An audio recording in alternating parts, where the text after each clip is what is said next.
میرے بھائیوں، اس زمانے میں لوگ کہتے ہیں کہ ہمارے اوپر حالات آئے ہوئے ہیں، اللہ کی مدد کیوں نہیں آ رہی؟ کوئی کہتا 2 کو شہید کر دیا گیا،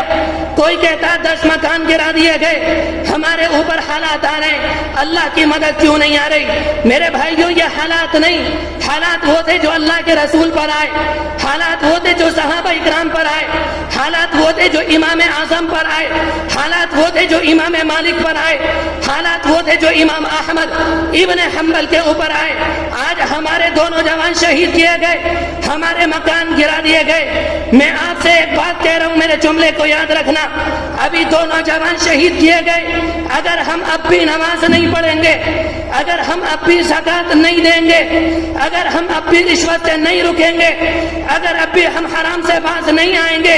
اگر اب بھی ہم آنکھوں کے گناہ سے نہیں رکیں گے، اگر اب بھی ہم زنا کے عمل سے نہیں رکیں گے، تو نہیں، اس امت کے لاکھ نوجوان شہید کر دیے جائیں، اللہ کی مدد نہیں آئے گی۔ میرے بھائیوں، جذبات میں نہیں کہہ رہا، قرآن مجید کی آیت کو سامنے رکھ کر کہہ رہا ہوں۔ قرآن مجید میں کہہ دیا گیا، اگر نماز پڑھو گے اللہ کی مدد آئے گی،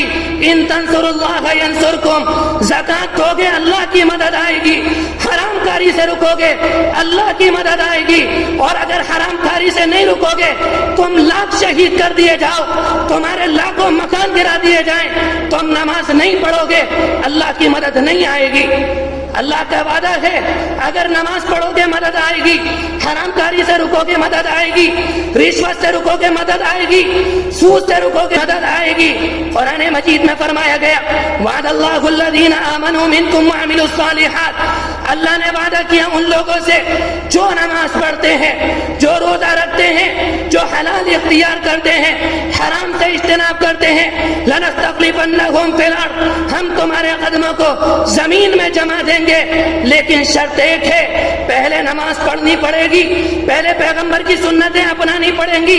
اگر نماز پڑھیں گے اللہ کی مدد آئے گی۔ میرے بھائیو، اگر ہم چاہتے ہیں کہ اللہ کی مدد آئے، ہمیں نماز پڑھنی پڑے گی،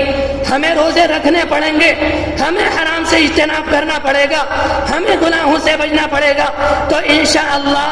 اللہ کی مدد آئے گی۔ اللہ تبارک و تعالی کہنے سننے سے زیادہ عمل کرنے کی توفیق نصیب فرمائے، اور ہمیں نبی اکرم علیہ السلام کی سنتوں پر عمل کرنے والا بنا دے، نماز کا پابند بنا دے۔ اللہ جو حالات آئے ان پر انہیں اپنے فضل و کرم سے انہیں دور کر دے۔ امت کے جو لوگ دنیا سے جا چکے ان کی مغفرت فرما، جو بیمار ہیں انہیں شفا عطا فرما، ہمیں اور آپ کو آخری دم تک نبی اکرم علیہ السلام کے دین پر عمل کرنے والا بنا دے۔ وآخر دعوانا ان الحمد للہ رب العالمین۔